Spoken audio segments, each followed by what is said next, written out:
Eu queria dar boas-vindas a todos. Hoje é um dia muito especial para a gente. Nós estamos, pela primeira vez, fazendo uma sessão conjunta, junto com o grupo do Totocor de São Paulo, a quem eu queria desejar boas-vindas e agradecer a participação do Dr. Teixeira, do Dr. Furlan e o nosso grupo do Corpo Clínico e Residentes do Hospital Totocor de São Paulo. Muito obrigado pela participação.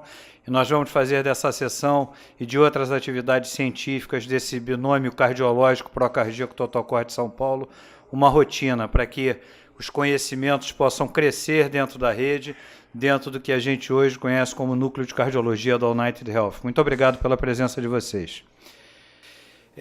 Então, dando sequência aos nossos informes da semana, ontem nós tivemos então a nossa sessão de neurologia, aqui às 6 horas da tarde, aqui no auditório do hospital, com a discussão de casos de neuroradiologia, com o pessoal da radiologia intervencionista, a neurocirurgia e a neurologia clínica. Foram discutidos 3 casos, é uma sessão que ela está aberta a todos vocês, então, se desejarem, está também na nossa divulgação do hospital. Na próxima sexta-feira, a nossa sessão de Sexta Consciência está a cargo do grupo da insuficiência cardíaca e vamos falar sobre o ProBNP. Na realidade, é uma sessão que é coordenada pelo Dr. Marcelo Montera e o tema vai ser a incorporação do BNP, valores no diagnóstico, diferenças para o BNP e fatores que influenciam nos resultados.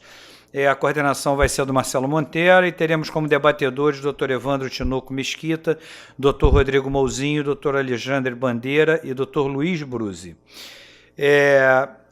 Eu queria agradecer ao grupo da Unidade Coronariana, responsável pela coordenação da sessão clínica de hoje, que vai ter como tema dificuldades diagnósticas e terapêuticas em síndrome coronariana aguda. Teremos como moderadores o Dr. Roberto Sporcati e o Dr. Fernando Rangel e como apresentadora a doutora Laura Lino Passo Machado. Boa tarde a todos, uma boa tarde especial aos nossos colegas amigos de São Paulo. É uma satisfação muito grande poder interagirmos e eu acho que essa é uma construção que certamente será muito útil para nós, né? Alguns dos colegas talvez a gente não tenha aqui a melhor visão, mas eu identifico o grupo, então, Dr. Furlan, Dr. Teixeira, querido Baruzzi de muitos anos, um forte abraço a todos, é uma satisfação muito grande, em nome da unidade cardiointensiva do Hospital Procardíaco, interagir com São Paulo e receber todo o grupo também aqui na nossa unidade. Nossa sessão hoje versará sobre o lugar comum da doença coronariana, que é a síndrome coronariana aguda, não é? E os detalhes ou os desafios, como e quando estratificar, qual a melhor terapia antitrombótica, estratégias invasivas ou conservadoras, ou seja, é o dia a dia que quando nós nos debruçamos em cada caso, como surgem dúvidas.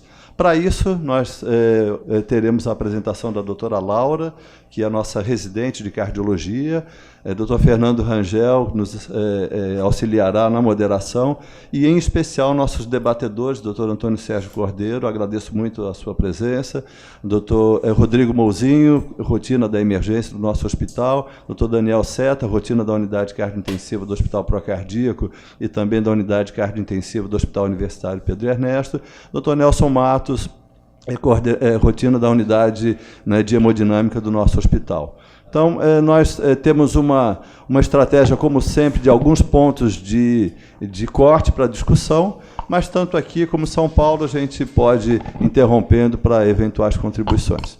Doutora Laura, por favor. Obrigada. Boa tarde a todos. Então, já foi apresentada, daremos início ao relato do nosso caso clínico. Dificuldades diagnósticas e terapêuticas em síndrome coronariana aguda. Bem, a gente começa. O paciente chegou no dia 23 de abril, à noite, às 19h30, na emergência deste hospital. A identificação: MOS, sexo feminino, 69 anos, casada, professora, natural do Rio de Janeiro. A queixa principal do paciente era uma dor no peito. Ela descrevia queixados de uma dor torácica retroesternal, em pressão, com irradiação para os membros superiores, em repouso. A dor era recorrente há 3 dias, mas ela relatava uma piora de intensidade a 2 horas. De 10 em 10, né? A intensidade. Negava náuseas, vômitos, dispneia e cefaleia. Também havia uma descrição de uma dor torácica dígito-pressão. De história pregressa, havia hipertensão arterial sistêmica, hipotiroidismo, obesidade, sedentarismo. Fazia uso regular de atenolol 25 mg dia, levotiroxina 100 microgramas uma vez por dia, amitriptilina 25 mg uma vez por dia. Ela relatou que essa amitriptilina era por conta de ansiedade, por orientação do neurologista. Relatava uma cirurgia prévia de colicistectomia, história social, ex-tabagista, 10 maços anos, parou há 30 anos, negava o uso de bebida alcoólica. De história familiar não tinha uma descrição muito fidedigna, sem relato. Aí, durante o exame físico, a paciente apresentava-se alerta, lúcida e orientada, acianótica e eupneica em ar ambiente, estava hemodinamicamente, queixando-se ainda dessa forte dor no peito, né? Pela avaliação do peso e altura, realmente ela tinha uma obesidade, um MC de 32,9, uma pressão arterial de 150 por 90, uma frequência cardíaca de 70, frequência respiratória de 17, saturando em ar ambiente 98%. Na avaliação cardiovascular, o ritmo cardíaco era regular, em 2 tempos, bulisnova fonética, sem sopros, a ausculta pulmonar também, um murmúrio universalmente audível, abdômen flácido timpânico, sem... E membros inferiores, ausência de edema e panturrilhas sem sinais de empastamento. Aí, com a dor no peito, foi solicitado e realizado o eletro. Esse é o eletro de admissão da paciente na unidade de emergência. Né?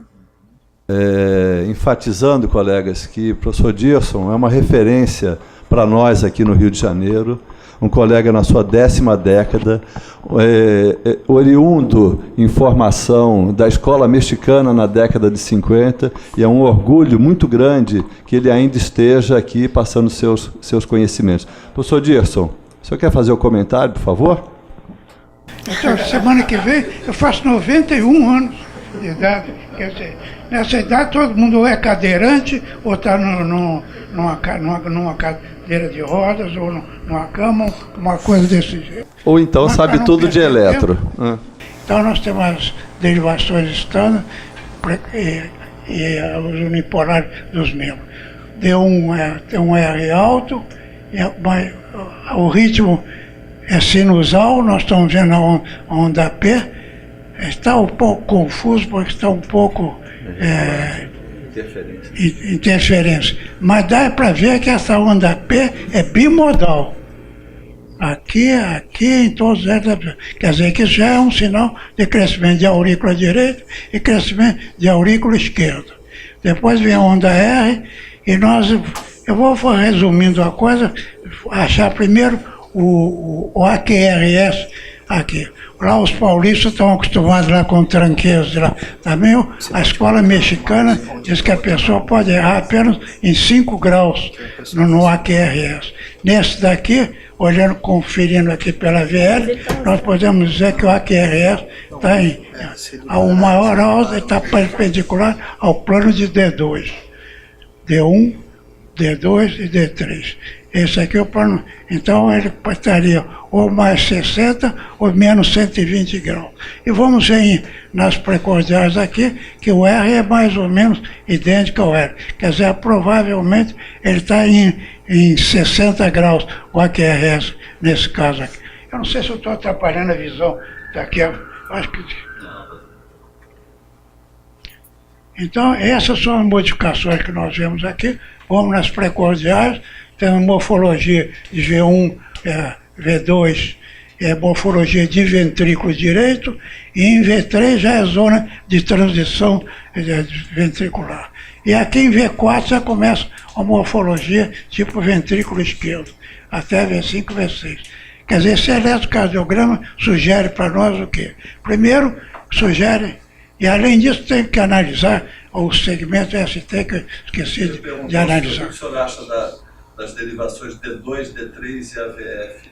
em relação à Pois é, agora que eu vou falar, que estou dizendo que eu esqueci de falar. Nós observamos que aqui tem um ligeiro infradesnivelamento, aqui também o desnivelamento está um pouco com muita interferência aqui, mas dá para ver bem que tem um certo infradesnivelamento discreto nas derivações precordiais, em D2 e D3.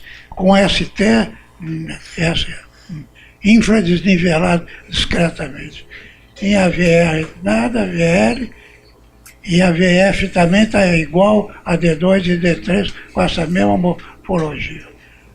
E nas precordiais nós vemos que a morfologia do ventrículo direito de V1, V2, V3, morfologia septal já em V3, e aqui ventrículo esquerdo. Quer dizer, sugere a possibilidade, e aqui nós vamos observar também que nas precordiais nós temos um ligeiro infradesnivelamento e uma T um pouco culminado aqui, mas tem muita interferência que dificulta um pouco uma análise mais apurada nesse caso daqui. Mas eu diria que o eletrocardiograma sugere, primeiro, o crescimento biauricular. Aqui V1 está escrito em cima, vai ver que tem uma onda lenta. Aqui é que sugere o crescimento de aurícula esquerdo, mais o crescimento de aurícula direita. E provavelmente terá um crescimento em D1 já é o ventrículo esquerdo, e em AVL é uma zona de transição. Fica difícil avaliar se tem crescimento de ventrículo esquerdo, mas é possível pela morfologia que é aqui tem, e presente principalmente em V5 e V6. Ok, professor Dilson. Vamos. E a zona, na parte de repolarização ventricular, nós vemos as modificações, que são modificações que não são de um infarto agudo, não tem uma onda monofásica ou nada disso, mas fazem sugerir que há um certo comprometimento da zona de repolarização ventricular. Obrigado, doutor Dilson. Então, Mozinho, esse eletro é de doença coronariana, é de síndrome coronariana crônica ou aguda, com supra ou sem supra?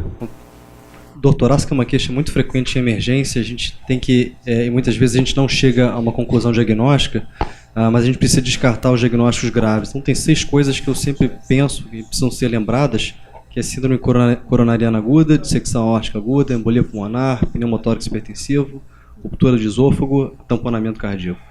Dessas 6, eu acho que tudo tem muito baixa probabilidade, exceto uma síndrome coronariana aguda, né? Uma paciente que tem uma dor torácica anginosa, uma dor opressiva com irradiação para os membros superiores, tem um relato, uma história de uma dor que piora a dígito-pressão, mas eu acho que isso é um confundidor, não é uma dor, pelo menos descrita como claramente músculo-esquelética. Eu não daria maior importância nesse momento a isso. Fatores de risco, não tem muita coisa. É uma paciente de mais de 60 anos e obesa, fundamentalmente. Tá? Uma hipertensão que eu questionaria, usa somente um atenolol de 25 miligramas. Uma história tabágica já bem antiga também, parou há 30 anos, uma carga tabágica baixa.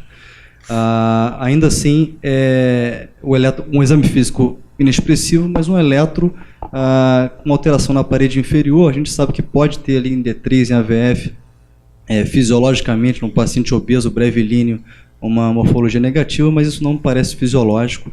No meu entendimento, a gente está diante de uma síndrome coronariana aguda sem supra.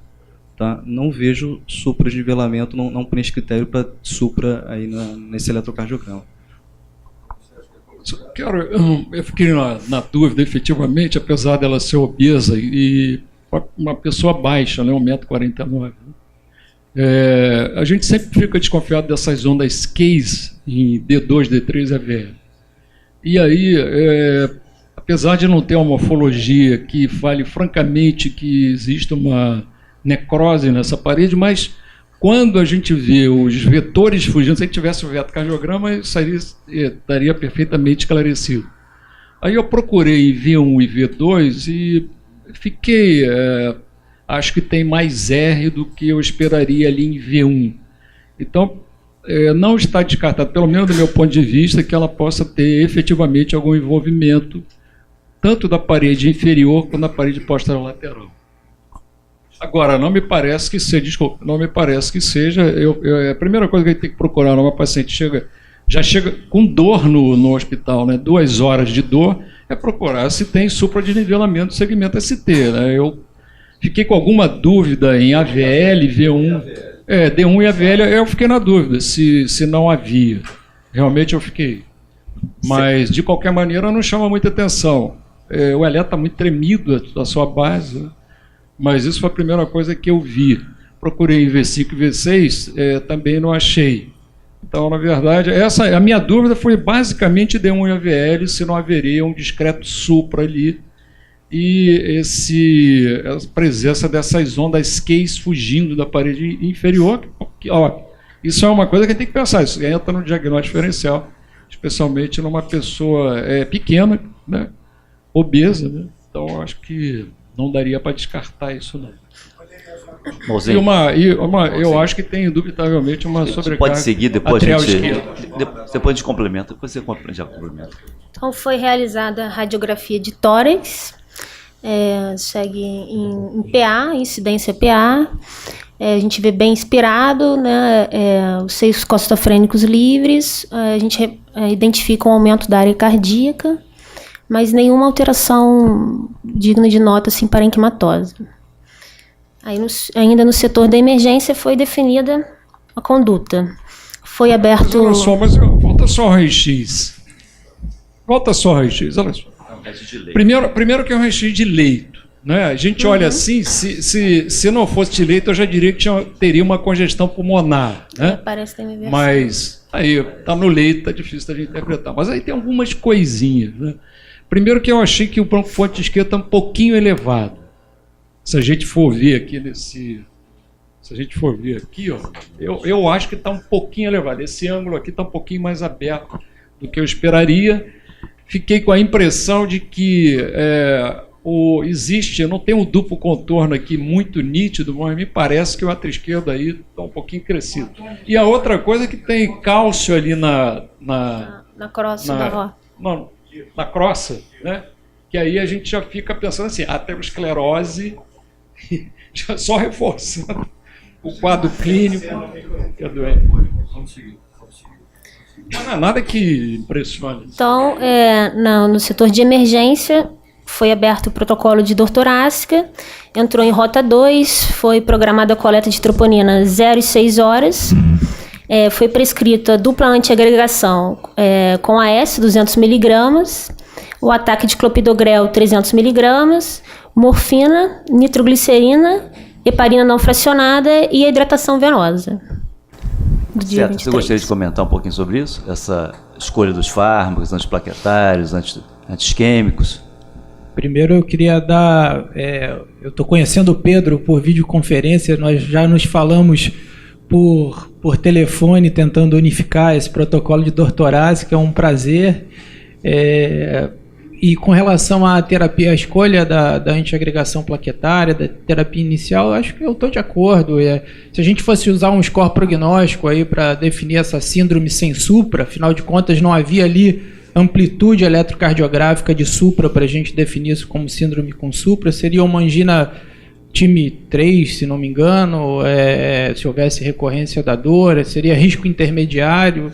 Você poderia utilizar, de fato, os 2 antiagregantes. Só o que chama atenção é que houve uma intensificação muito grande da dor nas últimas horas. Então, eu ficaria atento se a dor, de fato, melhorou aqui durante a permanência na emergência, porque se não tiver melhorado, talvez você tenha que antecipar uma coronariografia, se o doente persistir com dor. Né? Na verdade, respondeu a nitroglicerina e a morfina. A paciente não se queixou mais de dor.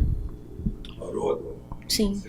Muito certo. Você acha que essa terapia antiplaquetária poderia ser mais intensa utilizando um antiplaquetário outro, ticagrelor ou prasugrel?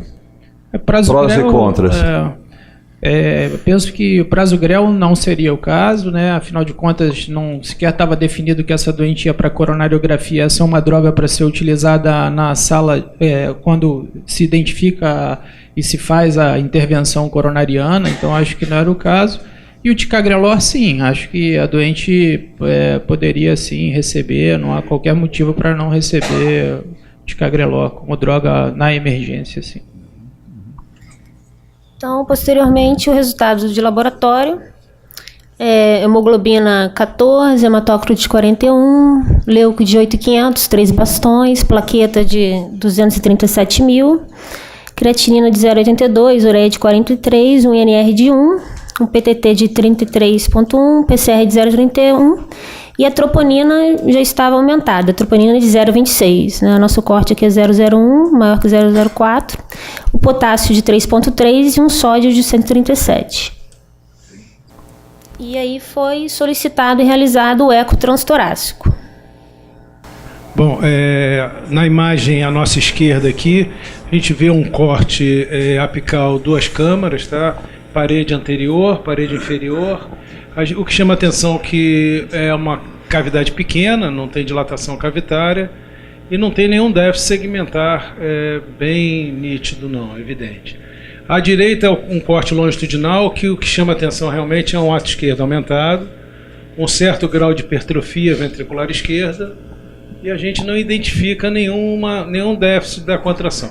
Um dado interessante aqui que a gente vê que é aumento da gordura pericárdica.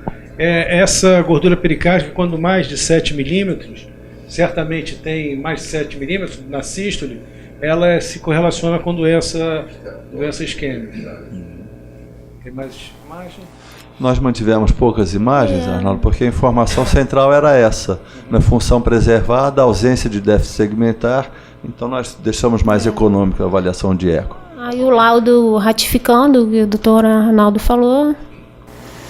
Nada de importante, aumento atrial esquerdo, provavelmente o volume está aumentado, 36 ml por metro quadrado, normal até 34 ml por metro quadrado, relação é linha normal, volume diastólico final e sistólico final um pouquinho aumentado e um Simpson normal de 63%.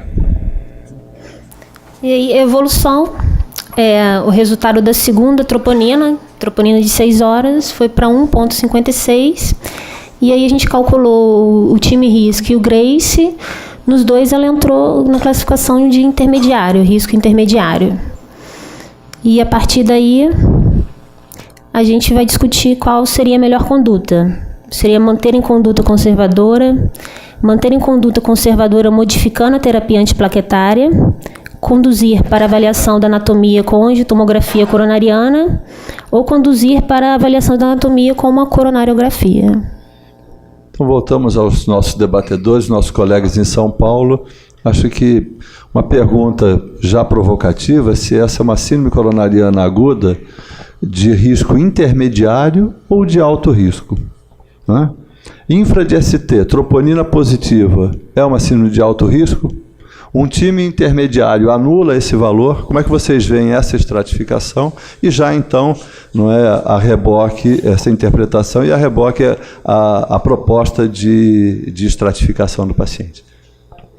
Realmente um time intermediário e um Grace também entre 110 e 140 intermediário, mas a presença de uma alteração eletrocardiográfica dinâmica, a gente não viu uma sequência de eletros, mas um eletro inicial aparentemente isquêmico e uma troponina em curva, é um infarto sem supra. Isso caracteriza o alto risco e respondendo essa pergunta, esses pacientes eles se beneficiam de uma coronariografia, né? Meta-análises aí que demonstraram redução de reinfarto, de morte, fundamentalmente, né, e outros desfechos na estratégia invasiva. Quanto tempo? Sendo um grupo de alto risco, a gente tem até 24 horas, é o que diz as diretrizes, para fazer essa coronariografia, né? Aqui no hospital, se o paciente tivesse a luz do dia, já iria sem muita demora. Antônio, depois lá. Na verdade, eu acho, a gente tem que sempre olhar para o paciente, né? Ela está estável, a gente não viu o eletro sequencial, quer dizer, você não sabe nem se aquelas alterações desapareceram. Não tem essa resposta. Não tem outro eletro na emergência. Não é que eu contrarie essas diretrizes, não, mas eu sempre fico achando, por exemplo, essas meta-análises disseram que diminui a mortalidade, mas a gente tem dificuldade de encontrar diminuição da mortalidade, a mortalidade total, não estou falando da mortalidade cardíaca, nesses pacientes que cursam com infarto sem supra. Tem Frisch, com seus problemas metodológicos, né? O Ictus, né, que em 5 anos não conseguiu, em 7 anos não conseguiram verificar nenhuma vantagem de uma conduta mais invasiva em relação à conduta conservadora, mas é unânime que todas as sociedades, nas suas diretrizes, eles indicam coronariografia para esse tipo de doente. Eu tenho alguma visão um pouquinho diferente disso, que é o seguinte: o que ela tem de alto risco? O que a gente já aprendeu com todos esses estudos? É que quanto maior o time RISC, quanto maior o GRACE, mais doença o paciente tem. Isso já está demonstrado, né? Quer dizer, na medida que você cresce na estratificação de risco, o doente se torna mais grave do ponto de vista desses scores. Quando a gente faz coronariografia nesses doentes, o que a gente encontra? A gente encontra mais lesão trivascular, mais lesão do tronco, a gente encontra mais dano trombótico nos pacientes, se encontra mais trombose nesse paciente, quer dizer, um pouquinho mais de disfunção, que essa doente não tem, ela não teve alteração na contratividade pelo eco, quer dizer, tem uma boa função. Eu manteria uma conduta conservadora inicial e veria para onde ela vai. Eu manteria essa paciente, estando ela estável, seu eletro, principalmente se o eletro se modificou para melhor, eu manteria essa paciente em conduta conservadora. Você faria um teste provocativo? Esperaria 48 horas e 24, 40 horas. 24, 40, então, conduta conservadora, um teste provocativo em 24, 48 horas. Tomozinho. Não? Doutor Luiz Antônio. Boa tarde a todos, particularmente os colegas de São Paulo. O nosso auditório aqui está bastante repleto e as nossas sessões clínicas, elas são mais, digamos assim, debatidas. Hoje talvez esteja havendo uma pequena inibição por conta desse início de inter-relação com o Total Core São Paulo, Furlan, Baruzzi, grandes amigos de muitos anos, a todos os não ainda amigos, mas futuros amigos, eu quero dar as boas-vindas mais uma vez, reiterando o que o André Volchan já colocou na abertura da sessão. O objetivo é a gente informalizar o encontro e não formalizá-lo. O nosso auditório, ele tende a ser um pouco mais participativo. Eu estou rompendo um pouquinho essa inibição inicial. Efetivamente, quando os scores de risco, prognósticos, a admissão na sala de emergência, elencam pacientes intermediários, de intermediário risco, sobretudo quando não há o supradesnível do segmento ST, nós estamos enfrentando os maiores dilemas, as maiores dificuldades diagnósticas. Não há a menor dúvida que supra com alto risco ou ausência de supra e baixo risco, as condutas ficam bem mais facilitadas. Eu apenas queria chamar a atenção de um aspecto epidemiológico para caracterizar essa paciente como potencialmente de risco intermediário para alto. E não somente em risco intermediário, em que pese que 3 pontos do time Risk Score esteja numa situação bem borderline. Essa paciente tem uma síndrome metabólica, ela tem praticamente uma obesidade mórbida, quase 33 de IMC, e efetivamente ela não vem sendo tratada dos seus fatores de risco.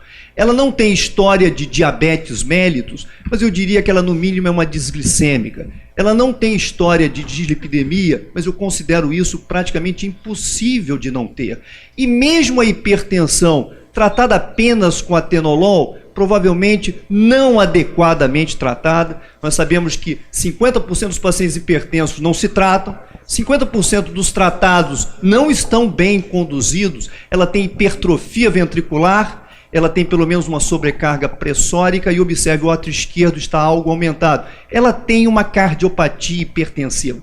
Isso tudo se juntando a uma dor torácica de 2 horas, presente na sala de emergência, mesmo sem supra, com troponina em ascensão, eu consideraria essa paciente como risco intermediário para alto risco. Acho que qualquer método de estratificação funcional com estresse químico ou físico, nesse momento, está completamente descartado. Temos uma troponina em ascensão e eu precisaria de uma criteriosa estratificação desse risco. Ela me parece uma paciente de mais risco do que imediatamente ela se apresente a nós. De forma que, sem assodamento, sem nenhum atropelo, a paciente está tratada, recebeu o opioide, a dor aqueceu, mas ela recebeu o opioide, eu conduziria para análise anatômica, coronariográfica, em momento oportuno. Quando? Ou seja, em torno de 24 horas. Essa é a minha visão. Ok. Obrigado. Vamos seguir o caso. Então, seguindo a investigação, foi programado, ela internou na unidade coronariana na madrugada do dia 24. Vou chamar o doutor Nelson Matos, por favor, para fazer o comentário. Isso daqui é uma coronariografia que poderia ser tomada como um padrão normal, com alguma tortuosidade na porção distal dela aqui. Esse mouse aqui atrapalha a gente. Se a gente observar, o que mais chama atenção nessa coronariografia é um certo grau de tortuosidade nas porções distais dos vasos. Mas a gente não vê nenhum aspecto de doença coronária instalada. A gente não tem critério de calcificação, não tem irregularidade parietal. O que chama a atenção, na verdade, são as tortuosidades, que é comum a gente encontrar mulheres nessa faixa etária, principalmente associado com hipertrofia ventricular e hipertensão. Pode passar? A tortuosidade é uma grata recordação do Dr. Radima Cruz, que sempre descreveu isso, e a gente vê isso aí de uma forma bastante acentuada. E o que passa a chamar a gente a atenção, basicamente... Eu não estou conseguindo conduzir isso aqui.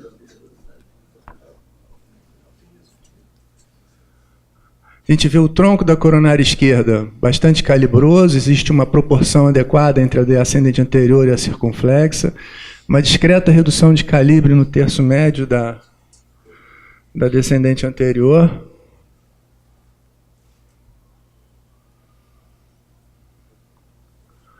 Ali após a primeiro ramo septal.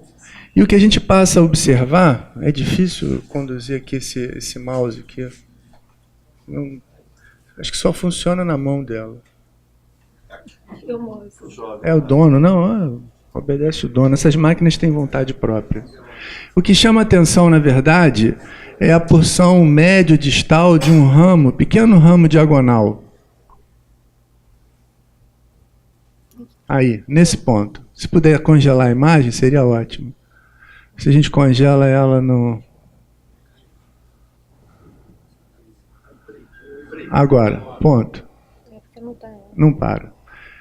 Então, o que acontece? Vamos para o próximo. A gente vai ver coisas mais evidentes. Então, voltando ao ponto básico, chama atenção de forma bastante significativa. É a tortuosidade vascular, bastante intensa, e um aspecto, eu não vou ficar no mouse, sinto muito.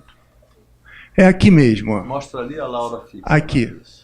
Esse segmento desse ramo diagonal, ele tem um aspecto diferente de doença coronária, que ele tem falhas de enchimento ao longo de todo o trajeto, iniciando no início de uma curva e se prolongando ao longo do trajeto até o final, como se fosse um rabo de rato.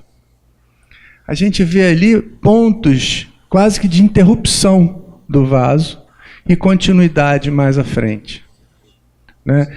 Esse é um aspecto bastante característico de uma entidade nosológica comum a mulheres dessa idade, que seria a dissecção coronária, o diagnóstico angiográfico desse caso. Aspecto típico.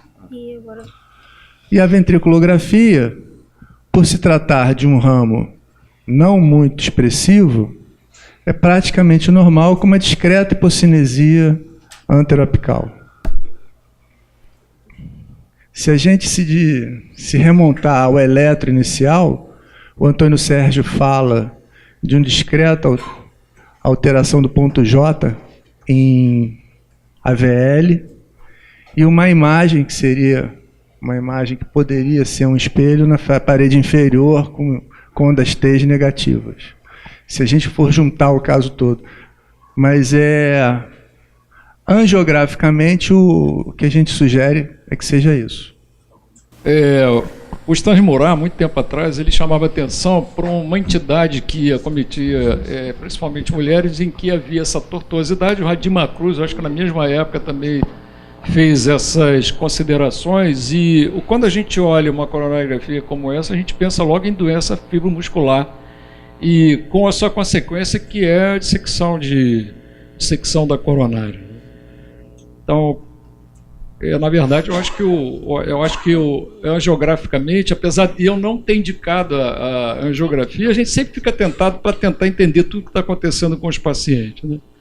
Mas eu acredito que a evolução do doente com função ventricular normal pode nos trazer mais indício do que fazer com o paciente do que já submetê-lo imediatamente à coronariografia. Então, aqui segue o laudo oficial, ratificando tudo que o Dr. Nelson relatou, dissecção espontânea na segunda diagonal, e esse 30% na DA. Posteriormente, como conduzir o caso? Conduta, vamos seguir duas vertentes, né? Seria uma conduta invasiva. Dentro da conduta invasiva, a gente optaria pela angioplastia simples com balão, angioplastia com stent simples, angioplastia com stent farmacológico.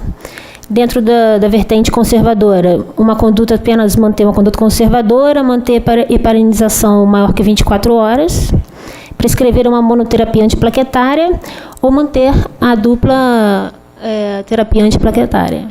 Posso responder também essa pergunta? Pode, claro. Mas antes de fazer algumas considerações, nosso grupo da cardiointensiva recentemente fez uma reunião muito interessante sobre infarto por causas não relacionadas à doença arterial coronariana. Hoje a gente tem falado muito nas minocas, e aqui a gente tem um outro cenário, que é o cenário da dissecção coronariana. As dissecções coronarianas são ditas raras, mas elas não são tão raras assim. Tem uma série de análises mostrando prevalências assim, de 1 a 4% dos doentes com síndrome coronariana aguda, principalmente mulheres jovens, como tendo dissecção coronariana.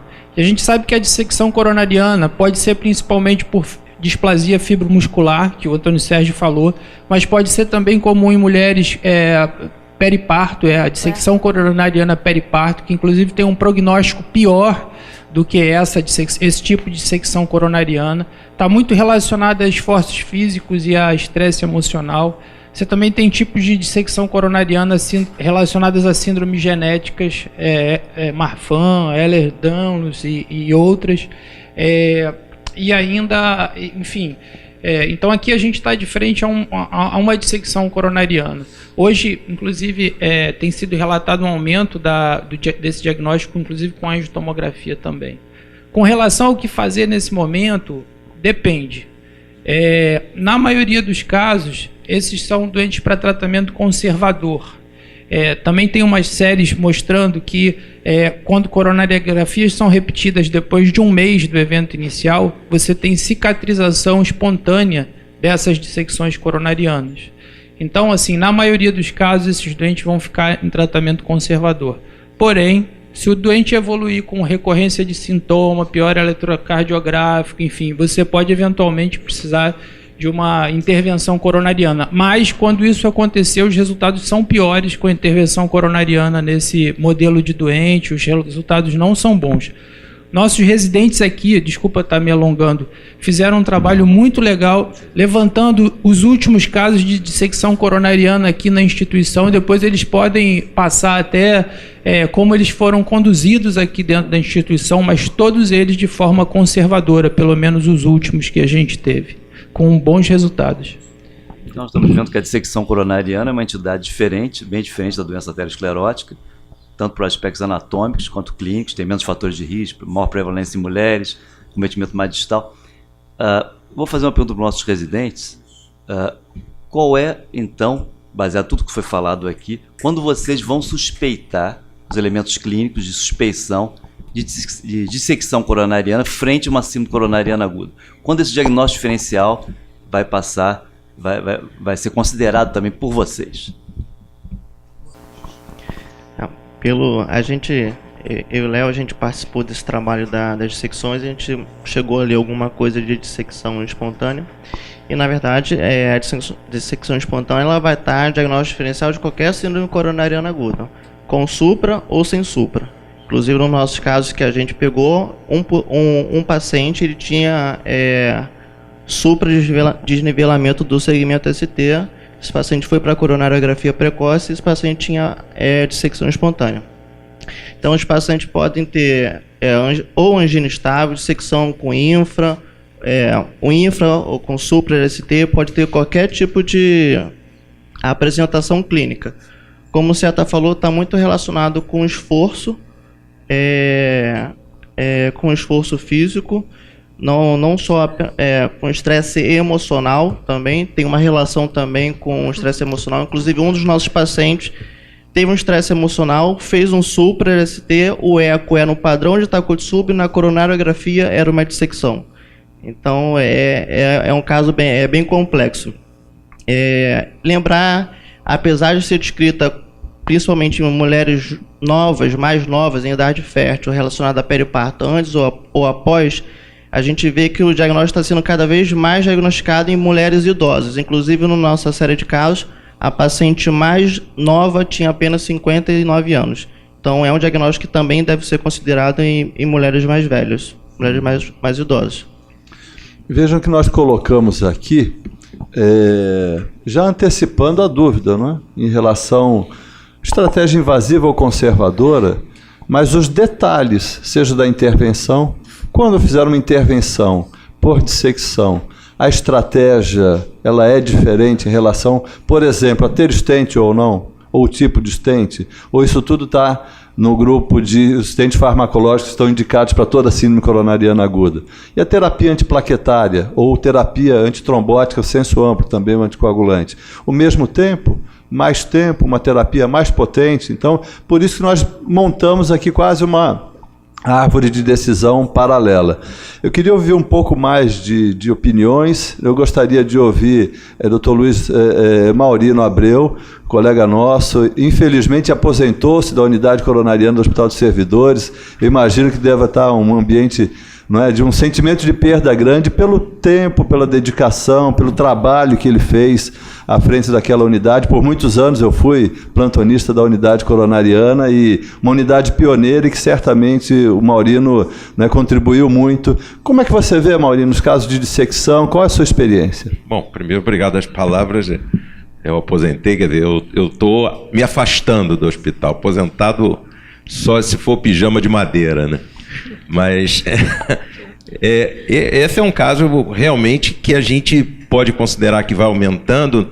É sempre interessante isso, quando a gente começa a dizer que está aumentando uma certa patologia. Não, as ferramentas de detecção é que estão melhorando, né? Então a gente tem uma série de casos em si. E a anatomia desses casos é sempre realmente esse padrão bastante tortuoso e que parece que do ponto de vista de fluxo facilitaria talvez essa ruptura ali. Acho que a conduta é conservadora. A gente teve até aqui mesmo uma paciente relativamente jovem, recente, que eu mandei para cá e a gente fez, e ela tinha uma dissecção na descendente anterior e que não foi feita nenhuma intervenção, está muito bem, já tem 1 ano e pouco de evolução. E o grande problema, que é até difícil você passar isso para o paciente, já que não tem muita prevenção em si, a recidiva não é desconsiderável, né? A possibilidade de novos episódios de dissecção sempre existem, e essa é uma preocupação ainda sem muita resposta. Mas eu acho que ali a conduta é conservadora e tocar o barco, né? Essa doente aí tem que melhorar as outras coisas dela lá. Agora, falta o eletrocardiograma. Era interessante ver o eletrocardiograma evolutivo, realmente, se houve mesmo alguma repercussão ali, eletrocardiográfica ou funcional. Perfeito. Antônio Sérgio, depois Roberto e o Gustavo. Só parte voltando aqui para o Antônio, tem uma pergunta que eu quero acrescentar a você, Antônio. Você faria uma investigação de outros leitos vasculares concomitantes? Eu ia chegar lá. Na verdade, lá no Instituto Nacional de Cardiologia, a gente viu vários casos de dissecção de coronária.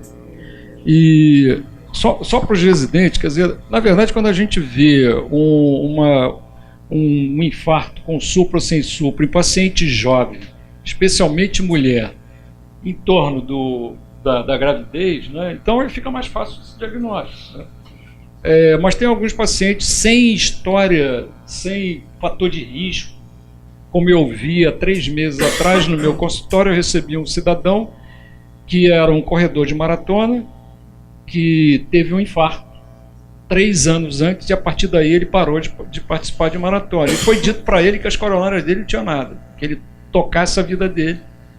E aí, 3 anos depois, ele repetiu o quadro.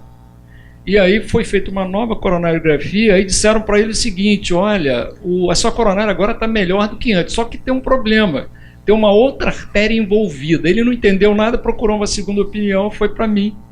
Eu vi a coronária dele e, na verdade, esse indivíduo, ele não tem nenhum fator de risco. E isso que o deixou desconfiado. Por quê? Porque ele não tinha história na família, não era fumante, não era hipertenso, não era diabético, não tinha dislipidemia, e afinal de contas, por que ele desenvolveu essa doença? E a coronariografia era muito parecida com essa, quer dizer, na verdade ele tem uma doença, uma displasia fibromuscular, ele é um cidadão de 51 anos, e quando a gente está diante de uma circunstância como essa, eu acho que pensar na dissecção coronariana está na primeira linha. Essa doente, a gente tem que levar em consideração que ela tem vários fatores de risco, né? Então, uma doente obesa, uma doente hipertensa, eu não sei se ela é dislipidêmica, quer dizer, a gente não teve esse dado, né, a gente não teve esse dado da história, quer dizer, então poderia ser, ela tinha uma glicose acima de 100, mas eu não vi a hemoglobina glicada dela, era uma ex-tabagista, né? Então, na verdade, é um doente que não faria a gente pensar, a princípio, numa dissecção de coronária. Quer dizer, aí só a coronariografia que tem essa capacidade de fazer esse diagnóstico. Eu já vi uma paciente lá no Instituto em que, a princípio, foi feita uma intervenção, foi colocado um stent, e ela, ainda durante a internação, ela teve uma nova dissecção proximal ao stent e perdeu todo o ventrículo praticamente. A parede anterior dela, aí realmente foi um quadro dramático. É uma paciente que tinha uma função relativamente preservada e que aí perdeu toda a função e a classe funcional dela progrediu muito. Quer dizer, então, na verdade, eu acho que a conduta para esses casos, a princípio, é conservadora. Não, investigaria outros sítios, né? Outros sítios para displasia. Nesse momento, o Antônio tocou num ponto que a intervenção percutânea, ou revascularização, pode agravar o falso lume, aumentar o fluxo no falso lume, principalmente com a intervenção percutânea, isso piorar o prognóstico. Nelson vai falar ainda sobre isso. O que você acha em termos de intervenção, não intervenção, que está exposto ali naquela dicotomia, e terapia antitrombótica, né? Antiplaquetária e anticoagulante? Qual a sua opinião sobre isso e aproveitar para os nossos debatedores também?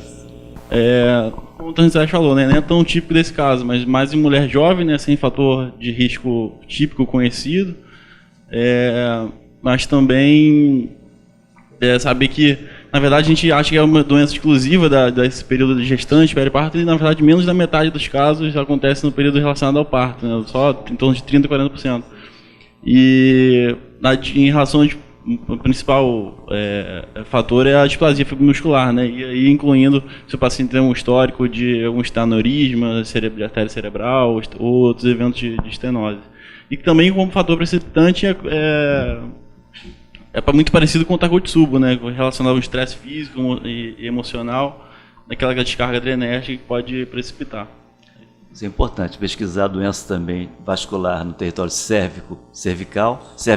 cefálico, renal e visceral.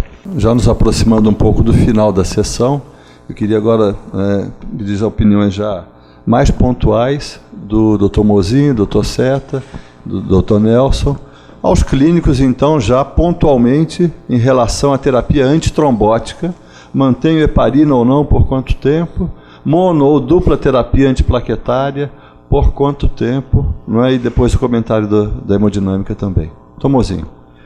Bom, já foi dito aqui que é um diagnóstico que está crescendo em incidência pela melhora do diagnóstico, em si dos exames diagnósticos, mas a gente não sabe ainda, não temos evidências boas, robustas, de como tratar esses pacientes.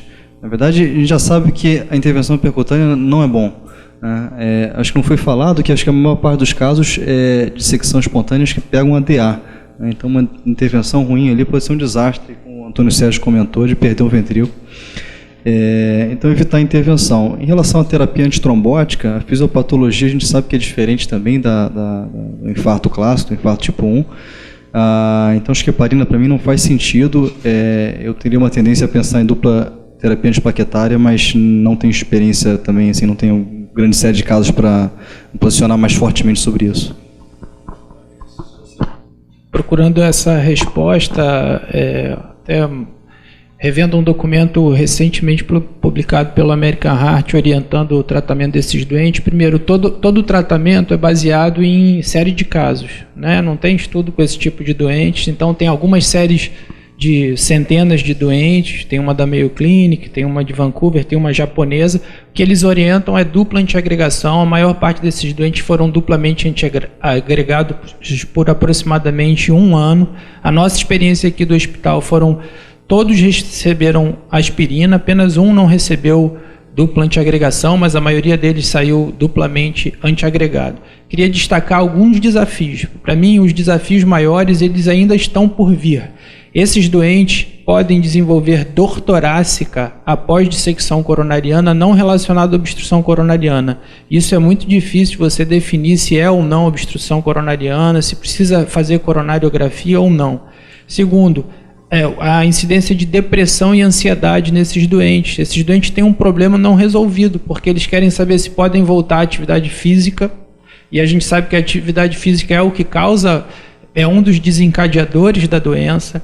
Então eu vi descritas séries onde, antes do doente ter alta, o doente fazia um teste funcional para avaliar a tolerância ao esforço, ou então ambulatorialmente, precocemente, esse doente era encaminhado à reabilitação para então poder voltar à atividade física, porque você não pode simplesmente dizer que esse doente não vai mais poder fazer atividade física para o resto da vida. Então isso é um problema, e a doença recorre. Em até 5 anos tem até 50% de recorrência da doença, quer dizer, então esse é um problema para o médico do ambulatório também. Dr. Nelson. A imagem que a gente viu, quando a gente está vendo aquele vaso fino, aquilo na verdade é o preenchimento da luz pelo hematoma, né? Então a maior dificuldade de manuseio que existe quando você vai trabalhar, quando você precisa intervir na dissecção coronária, é saber tentar prever como o hematoma vai se comportar. As piores situações clínicas e angiográficas relacionadas à má evolução é a tentativa de tratar uma dissecção coronária como se a aterosclerose fosse. E o que acontece é o seguinte: quando você vai colocar a endoprótese na luz do vaso, existe um fenômeno de pasta de dente, em que você coloca o dispositivo e aquele hematoma migra. Ele tanto pode migrar para frente, agravar a dissecção para pontos distais, como ele pode também se distribuir retrógradamente, pegando porções mais proximais e, eventualmente, parecer que houve uma piora da dissecção, mas, na verdade, a redistribuição do hematoma.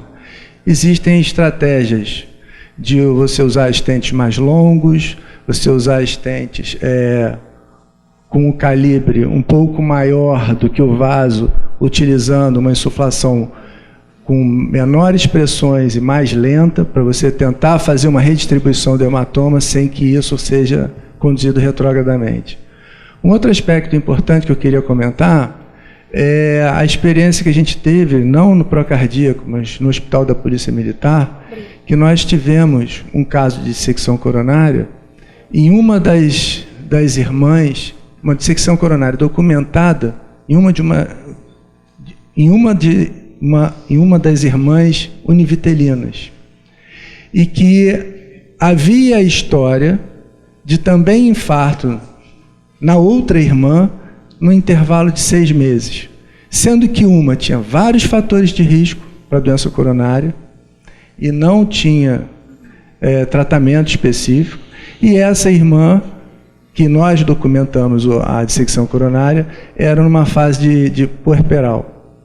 Então, na época, trouxe a gente a ideia da possibilidade de existir apoptose celular e já uma predisposição genética para determinadas pessoas desenvolverem dissecção num determinado momento da vida, né? Houve aí esse tipo de coincidência, né? 2 irmãs univitelinas, as duas infartarem no intervalo de 6 meses, sendo que a que nós documentamos não tinha nenhuma história de doença coronária prévia e o aspecto angiográfico era dissecção.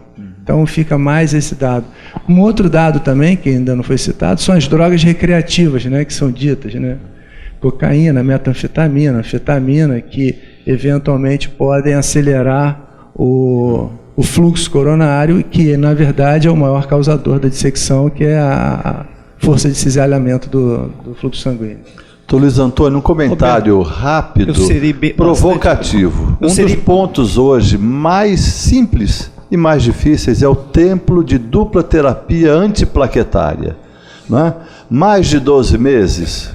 Vamos deixar o menos, mas vamos colocar essa paciente no guarda-chuva do infarto, 12 meses de terapia antiplaquetária, ou vamos rever para e passo a evolução com o risco hemorrágico e considerar 1, 3, 6 ou 12 meses de terapia antiplaquetária? Qual seria a sua conduta? Eu serei bastante breve, mas essa é uma questão fundamental. Seguramente tudo foi muito bem comentado, todos os aspectos etiopatogênicos, epidemiológicos, mas eu chamo a atenção que essa senhora é portadora de doença aterosclerótica coronariana, não obstrutiva. Ela tem uma placa de 30% na descendente anterior, aluminografia. Não foi feita uma avaliação mais profunda. Ela não fez ultrassom, ela não fez FFR, enfim, ela tem aterosclerose. Então, eu encaixaria como base etiopatogênica para essa dissecção a doença aterosclerótica. E nessa particularidade, qual é a grande complicação da dissecção coronária espontânea? A trombose do vaso.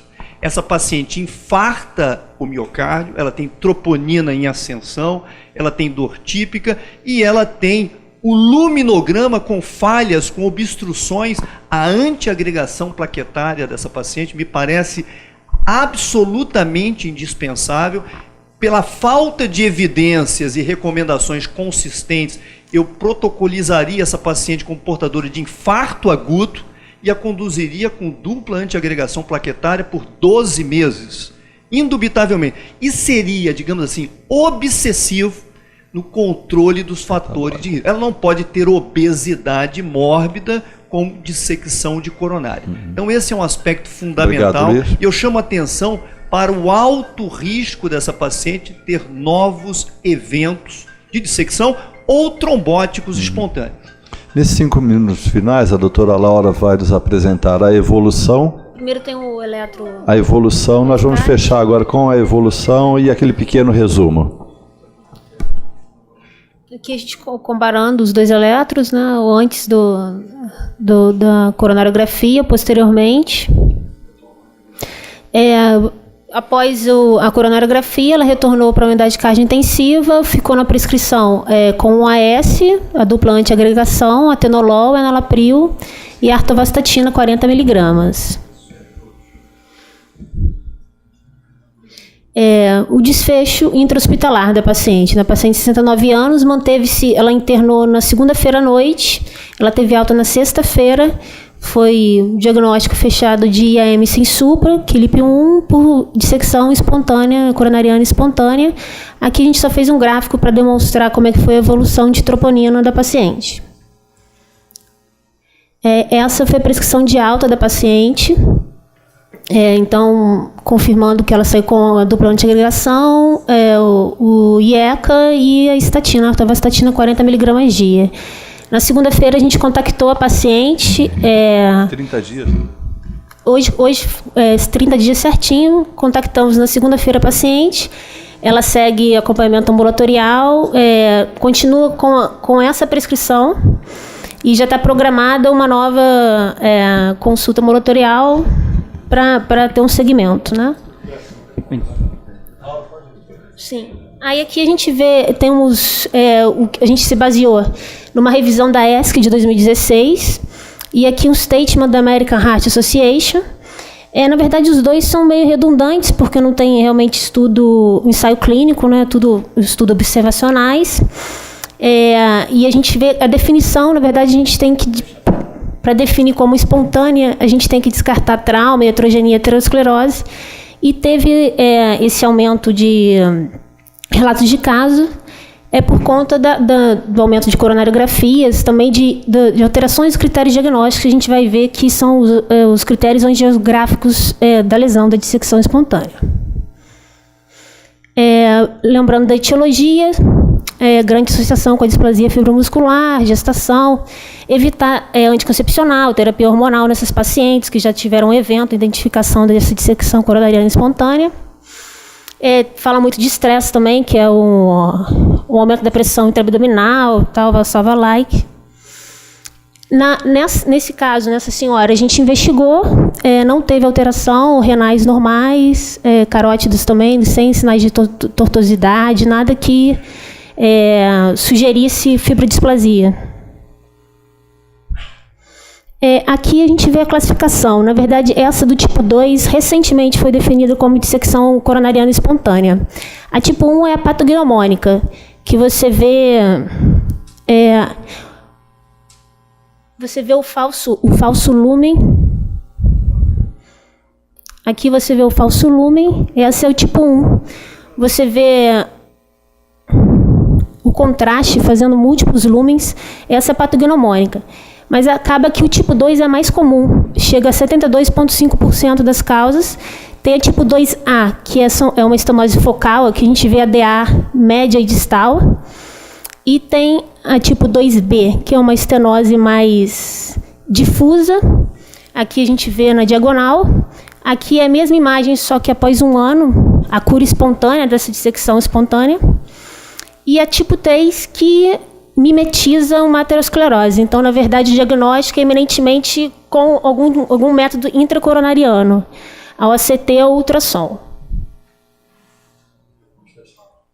Ok, aí nada definido quanto ao tratamento, tudo opinião de especialista. Beta-bloqueador diminui esse cisalhamento.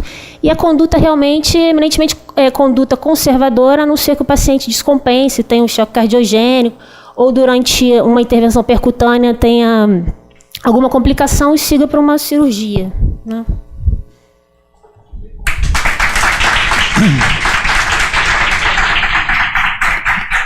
Bem, eu queria agradecer ao grupo da Unidade Coronariana, queria agradecer ao grupo de São Paulo, do Total Core, pela participação, Dr. Furlan, Dr. Baruzzi, que eu estou vendo ali no cantinho. Muito obrigado pela participação. E todas as quartas-feiras, então, eu acho que nós poderíamos estar juntos. Gostaria que vocês também, eventualmente, pudessem estar interagindo, trazendo um caso daí para cá, para que a gente também pudesse participar das atividades aí do Total Core de São Paulo. Agradecer bastante. Furlan, muito obrigado pela oportunidade. Agradecer a presença de todos. Na próxima sexta-feira aqui, Sexta Consciência, discutindo BNP. Um bom dia a todos. Roberto, muito obrigado.